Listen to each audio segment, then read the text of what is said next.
Welcome to our show today, and thank you for tuning in. We're here on Spotlight today with a good friend of mine, Hermine Downing. We've had a lot of fun times together working on some theater projects and different arts things, and I just wanted to talk to her today as one of Brewton's long-standing residents who probably knows more about it than I will ever learn in my lifetime. Tell me a little bit about yourself and how you came to be a Brewton resident. I came to be a Brewton resident when I was 5 years old. My dad was a pharmacist, and he was working for Albright and Wood in Mobile. And he got a job offer from Mr. Mormon at Mormon Drug Company, so we moved. So I started first grade in the Brewton Elementary School that was down next to the courthouse. Oh, wow. And they were building the new school, so in the second grade I went to the new school. What year was that? That was, I started school in 1940. Okay. Great. And tell me, I know that you have a great affinity for the arts and great talent in artistic endeavors. Tell me a little bit how you gravitated that way. Well, my mother saw to it that I had piano lessons and organ lessons, and those were not my greatest talents. She also wanted me to have dancing lessons, and there was no dancing teacher in Brewton, so she went to Mobile and got a dancing teacher to come up here every Wednesday. Wow. She met the bus, she fed her supper, and put her back on the bus. So she went to great lengths to make sure you had all of that exposure. That's right. And then across the street from me lived Mrs. Hutto, and she taught what we call expression. I would call it something else today, I think, but anyway, I took that too. I took everything that was possible to take. Excellent. And then tell me a little bit about how you decided what was going to be your pursuit amongst all of that exposure to music and dance. Well, I liked the speech, and I liked the theater. I mean, we didn't have much theater, of course, at that time, but I thought that would be fun to do. And I went to Huntington, and I majored in speech and theater, and then I went to the University of Alabama and did the same thing. And tell me, what is it about theater that attracted you? I really can't say. It's just I have this great love for it, and it wasn't acting that I wanted to do. I wanted to see other people do it and show them how. The director's bug lit you early, huh? Right. Tell me how it developed after that. What did you do after college?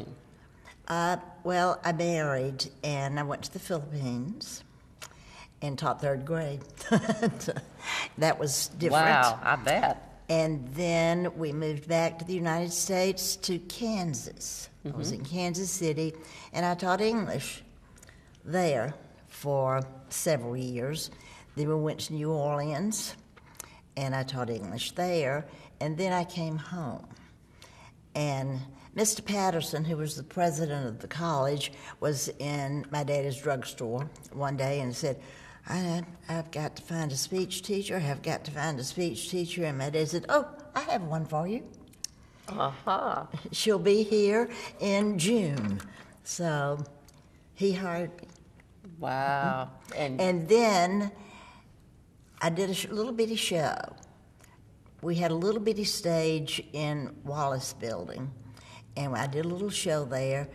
And the next thing I knew, one morning I was not working, it was summer, and I was cleaning out my kitchen cabinets, of all things. I was a mess. And Mr. Patterson called me and said, I want you over here now. I said, Mr. Patterson, I've got to change. I want you over here now. I don't care what you look like. Come now. So I went looking like you were cleaning. Awful. Looking like I was cleaning. And Mr. Tom Neal was sitting there, and he said, we want to build an auditorium. Wow. And if we build an auditorium, you have to utilize it. I said, I can do that. He said, draw me up a plan and have it here tomorrow. I mean, immediately. Wow. So I put down some ideas and all that, and Mr. Patterson and I disagreed on a lot of things. He was very arty. He loved the arts, but he didn't understand the theater at all. So he said, I'm going to build this building, and I'm going to put these great big windows. I said, no, no, no. The lighting will be horrible. So the architect, finally we got us an architect, and the architect agreed with me there. But I won some things, and I lost some things, and we built the auditorium. But what a wonderful grand auditorium it is. It's one of my favorite places in the city, I think. Well, I like it too. Even though I didn't get all my wishes, at least I got that. Some of them. One of my speech teachers from Huntington, I went to Fairhope with her one time to do a church drama thing. And when we came back, she said, now I want to see where you work. So I took her in, and she looked at it. She said, not even you deserve this. Probably. I know you've directed numerous productions over the years. How long were you at Jeff Davis? I came in 69, 70, I believe. And, of course, the auditorium wasn't there until about 75. Right. And when did you retire? I retired. Dates. They're not so important anymore. No, they are not so important anymore, but about 90. Yeah. So you had a good long run of it over there. I did. Tell me what some of your favorite productions were that you directed there. Because they're famous. People still talk about them. Well, to me, the very best show I probably ever did was The Miracle Worker. Definitely. It was not a musical or anything. Of course, I love the musicals, but I always had a music director. We had the art teacher always did the set, and it was a very cooperative thing. Sound of Music is probably my favorite musical. Definitely. Oh, what is not to love about that show? Oh, absolutely wonderful. And I know you've done some recently. You've worked with some kids at the high school with me lately in the last couple of years doing the senior play there. What have you noticed a shift or a change in working with young people over those years? Is it different now than it was?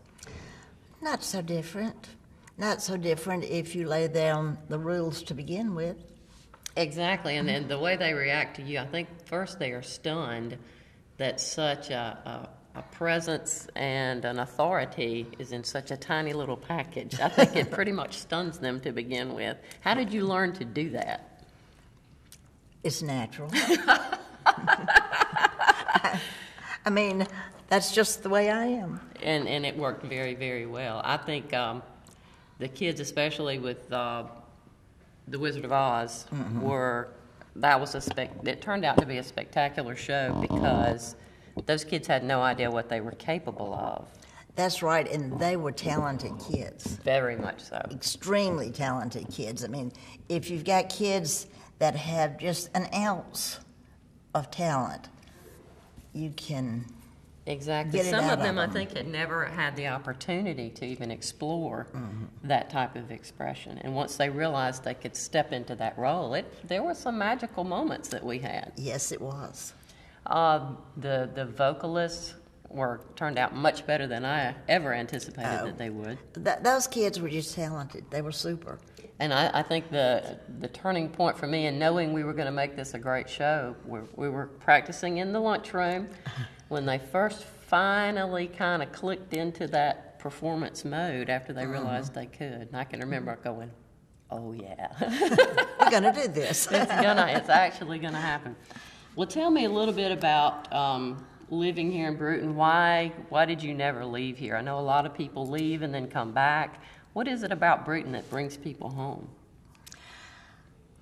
Well, I was living in New Orleans, and I was divorced, and my parents were here, and I had a little boy, and I thought, and plus, I enjoyed growing up in Brewton. Brewton was a fun place to grow up, and I thought, I'm going to do this. So I just came home, and fortunately it all worked out with the college, and my son loved Brewton just like I did.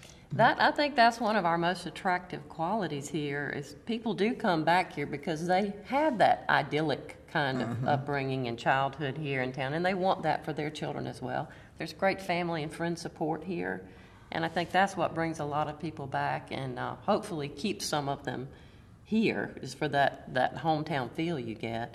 And we get newbies in here every once in a while. As I say, they're not natives, but it is a lot of fun to welcome new people into our community. We're trying to do a lot more focus on the arts here in the city in recent months, and trying to interject a lot more of that into our community. If you had to give advice to people living here now and to city officials, what would you tell them? How can we make Brewton better? Art-wise, you're talking? Yes, or in any capacity. Well, for one thing, you need to support it. I mean, we have the Arts Council, and we have for years and years and years tried to bring good quality shows here.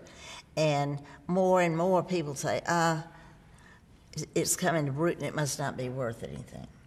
But you need to support it because some of these shows are really, really good. Oh, Back on Broadway was spectacular, and we had to go through a pretty convoluted path to get them here, but wow.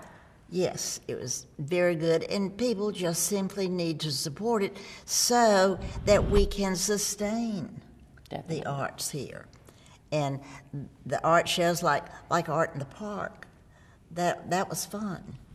I know Brewton had for years the Brewton Invitational Art Show, and it's been a number of years since that was suspended, but we get constant pokes and jabs. We want to start it back. What do you think the chances are of doing that? I don't know. When we started it, it was the Chamber and the Brewton Arts Council. And when the Chamber pulled out, the Arts Council couldn't sustain it financially. Right. So you need a group of sponsors that together can support it, because you make money, or the artists make money anyway, and it was very good. Plus, the Invitational Art Show we'd had it for 5 or 6 years, I guess, and a great many people in Brewton had saturated themselves with art. And so I think that kind of show, perhaps, unless people from the outside come in, it's hard to sustain it for a long period of time. Exactly. But I think just looking at the Art in the Park event that we held, wow, what a number of talented artists we have. Yes, absolutely. Who either are from Brewton and came home for the show, or who live here and continue to produce stunningly beautiful art. Absolutely. Do you think that is common for a community this size, or is there something special in the water here? I don't know. I really don't know. There's an art show called Art in the Park in Foley. In Foley. And it's a very good show. It's not like an invitational art show. They also have crafts. Right. It's arts and crafts. But my grandchildren and I patronize that every year. Absolutely. It's a wonderful show down there. And I know that a lot of the programs that we're trying to do here, I've completely in whole cloth ripped off from a lot of things in Baldwin County that I covered over many years' time. But I'm trying to pick the best things that other communities have offered that I've seen and I've been part of to replicate here, because there's no reason why we shouldn't. I think part of the strength here is a very strong arts program in schools that we still have. A lot of school systems do not even offer arts anymore, because it's the first thing that gets cut. Luckily, here in Brewton, we've been able to sustain those and have. Yes, we have, and the music program is good. Absolutely, choir and band are fantastic here in our school system, and thank goodness we continue to support that. And I think maybe that makes some of the difference on why we get people to come home, because they remember those good parts. Things. Those good parts. And if you are not a sports person, You can be in the band, you can be in the choir. And in art classes, I know there are kids who would never set foot on a competition field, but give them a paintbrush and a canvas, and That's wow, right. absolutely. And the barrels that we've done, I think, have demonstrated a lot of those people who you never even knew had that talent, That's and right. they're willing to do things and give back. And I know you are one of the most prolific volunteers we have in town for various and sundry things. What are some of the things that you volunteer for in town? Well, I tutor at the elementary school. I have 2 little children, first grade, and I enjoy that, and I think they do too. They were very lively yesterday, very lively. And what else? Well, of course, I'm on the Arts Council. I'll always be on the Arts Council. They can't get rid of me. Oh, I hope Too not. bad. Not ever. Grady Brewton Foundation. I'm secretary of that. And goodness, you asked me this point blank, and I can't think of anything I do. Oh, you are very active in the Methodist Church. I know that. Yes, I am. And I don't know, I pretty much, whatever somebody needs, if I can do it, I'll give it a shot. Absolutely wonderful. And I know you have a great storehouse full of props and costumes that we borrowed heavily from in the things that we've done. Well, I left a lot of stuff over at the college, and then when they did away with my program, they gave away an awful lot of stuff. I wish I had known they were doing that, because I would have gone and collected my hats. Oh, hats are wonderful. I have a storehouse of hats too, so I feel your pain. Is there any other advice that you would give the city to make this a better place? Just keep plugging away. I think you're doing a great job. Oh, keep talking, keep talking. I really do. We simply need to be behind Brewton and push it. Absolutely. Push it, because I don't want anything to happen to all these things that are closing. It bothers me. It's distressing, and it bothers me too. Every time I hear of another place that's shutting down, I immediately I'm hurt about it, and I immediately start to think, well, what else can we get to occupy that space? When I was young, in school here, we had dress shops, we had a shoe shop, just all kinds of things downtown. You know, downtown was sort of a bustling place. Oh, and some of the best food down there too. You had I've heard legendary tales of the ham sandwiches down there, and the grilled cheese that you could get at the drugstore down there. That was Mormon Drug Company, Exactly. and I was the soda jerk there for you go. a long time. And soda jerk. Tell me what that entails. I've heard many people describe their days as soda jerks. Well, somebody comes in and they order a Coke, and You have to pull you the syrup. pull the syrup in, you put the ice in, you put the carbonated water in, and there's Hand your it Coke. across. Wow. How fun would that be? And there is a drugstore. I don't call them pharmacies. They were drugstores to me. There is a drugstore in Foley that still has a soda fountain. Wow. And they still do it.